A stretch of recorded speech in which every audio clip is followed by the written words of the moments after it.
What's up? I'm Tom, co-founder of Folded Steel, and today I'm going to show you how to sharpen your knife. There are a ton of knife sharpening options on the market. However, most of them will not produce the best results, also may damage the edge of your high carbon steel blade. Unless you're going to spend like $1,000 on a Tormek, a whetstone is the best sharpening option. I know it may seem intimidating, but it's actually pretty easy once you get the hang of it. It just takes some practice. That being said, it's always best to practice with cheap knives.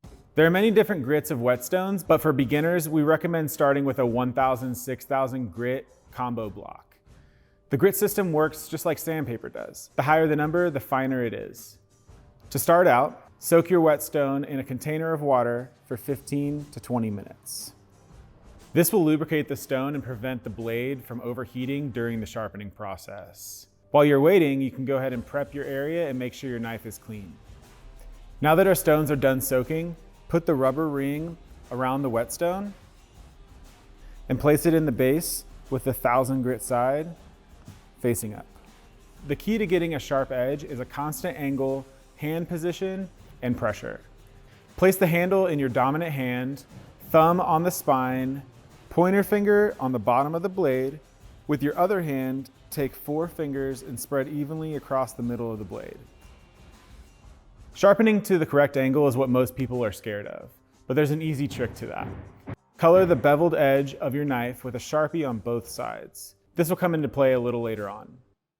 Most chef knives are sharpened to an angle of 15 to 20 degrees. Let me show you how to find this. Hold your knife perpendicular to the stone. This is 90 degrees. Cut it in half. This is about 45 degrees. Cut it in half again. This is 22.5 degrees. Go a little bit under that and you have a great starting point. Pay attention to the gap between the stone and the knife. You will need to maintain this angle while sharpening. We're going to start at the top of the stone and do 1 to 2 strokes in a J shape. Remember to keep your angle as consistent as possible. Now, let's look at the blade. You will notice that some of your Sharpie has worn off on the edge. If the wear is even, your angle is exactly right.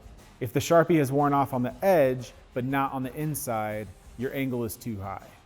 If the Sharpie is worn off on the inside, but not on the edge, your angle is too low. If you need to make adjustments, just reapply the Sharpie and do a few more passes. You can repeat this process until you find the angle that wears the Sharpie off the most. Now that we have the angle right, let's start sharpening. Repeating the pattern you learned earlier, take about 10 to 15 strokes. You will know this side is done when you feel a slight grab on the edge of the blade. This is called the burr. If no burr is present, take a few more passes and keep checking for a burr. Keep an eye on the whetstone. If you notice it getting dry, just splash a little more water on it to keep it lubricated. Once you feel a burr, you're ready to flip the knife to the other hand. Use the same grip explained earlier and repeat the process on this side. So now that you've learned the technique, we just need to flip the whetstone and repeat the process on the 6000 grit side with slightly less pressure. At this point, your knife is sharpened. We recommend following up with a strop to finely polish the edge.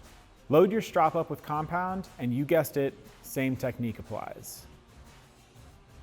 Let's test it out with some paper. As always, follow up sharpening with a wash, dry, and oil, and your knife is ready for the next job.